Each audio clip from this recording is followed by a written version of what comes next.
Britney Spears has an interesting history with religion. In 2020, she said, "I grew up Baptist, but I studied Kabbalah, so I go back and forth. But I do believe that there is a God." In 2006, it seemed that she rejected Kabbalah when she said, "I no longer study Kabbalah. My baby is my religion." And just last month, in August of 2021, she seemed to say that she converted to Catholicism. But all of this seems to have changed today because a couple of days ago, she released a voice recording addressed to her son in which she says that she's now an atheist. But it's the reasons that she gives for why she's an atheist now that I think are both relatable, and it's also where I think things get interesting. So let's talk about it, and I'll also be giving my own thoughts on this from a Christian perspective.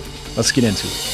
So if you aren't familiar with what's been going on, Britney Spears has recently been in a public feud with her kids who are now teenagers. Now, regardless of what you think about her, this sounds like a terrible situation to be in. And so I feel for her and her kids, and I really do hope that they can work things out. Now, in response to an interview that her ex-husband did with her 15-year-old son, she released a 3-minute audio recording on her Instagram story that she addressed to her son. The recording starts out with her saying how she can understand how her family would have a problem with the things that she chooses to post online. And then she talks about how her family has always been against her, before ending with how all of this has led her to reject the existence of God.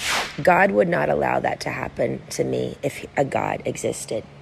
I don't believe in God anymore because of the way my children and my family have treated me. There is nothing to believe anymore. I'm an atheist, y'all.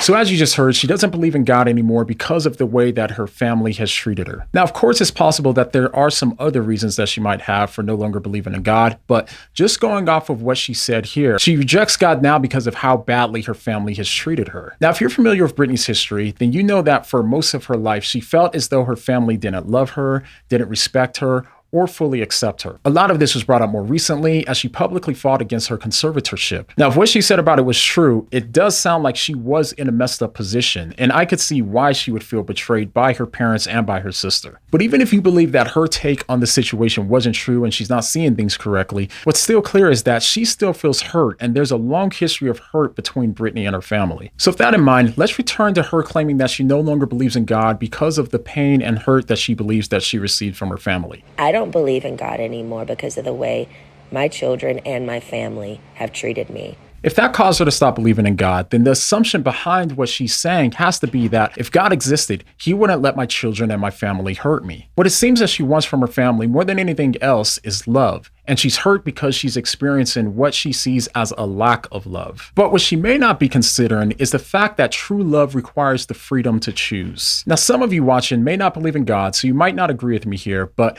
bear with me for just a second in considering what this would mean if you did believe in God. If you believe that we were created by God, then we could say that God could have made us robots like the Stepford wives who were programmed to act in loving ways, but that love wouldn't be coming from a true and real and authentic place, and I would argue that it wouldn't even be worth having. What are you? Are you a person or a machine?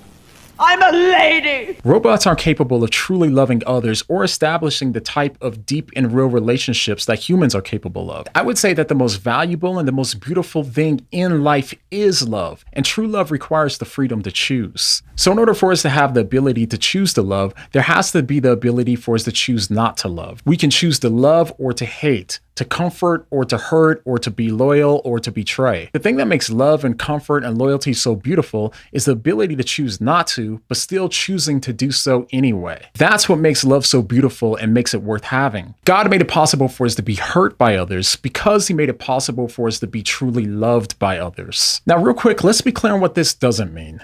This doesn't mean that Britney's hurt isn't valid. She's clearly hurt, and those are real and painful emotions. And as she said in the recording, she feels that her family and her friends treated her poorly, and now she feels like her kids have added on to that pain. Now that's real. If my family and my kids wanted nothing to do with me, I would be crushed as well. But if I could say just one sentence to Britney, it would be for her not to give up on God simply because her family gave up on her. Their actions are their choices. And I understand that what she wants more than anything is to be in a family where she's loved, respected, and fully accepted. We all want that deep down, and we all want our parents and our kids to love us in that way as well. But here's the reality. I love my kids so much, and I really genuinely do not want to disappoint them. But the reality is, I will fail them at times. No matter how much I don't want to, I still find myself disappointing them at times. And to be fair, they'll fail and disappoint me at times as well. But for me, I can find comfort in knowing that I've been adopted into God's family, and not because of how good I am or anything special that I've done, and not because I've performed well and done all of the right things. But I've been adopted into God's family despite my flaws and failures to love Him as I should. I've been adopted into His family by accepting the free gift of salvation from Him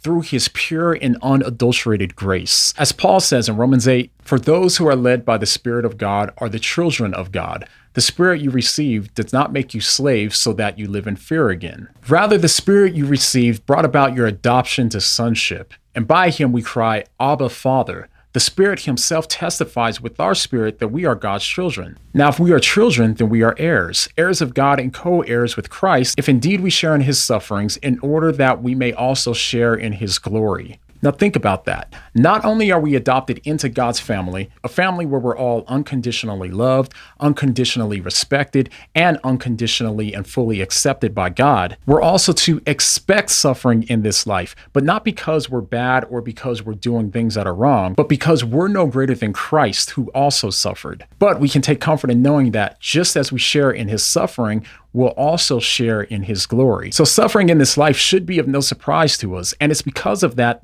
it shouldn't cause us to lose our faith when we do experience suffering. Now, a few months ago, a commenter said that they were doubting their faith because of childhood trauma, and I responded by mentioning some other points that I didn't mention here in this video, and that was a tough one. Go ahead and click here to hear more of my thoughts, and I'll see you over there. But the next time that suffering causes you to start to reject the existence of God, I hope you don't mind me asking, but what do you mean?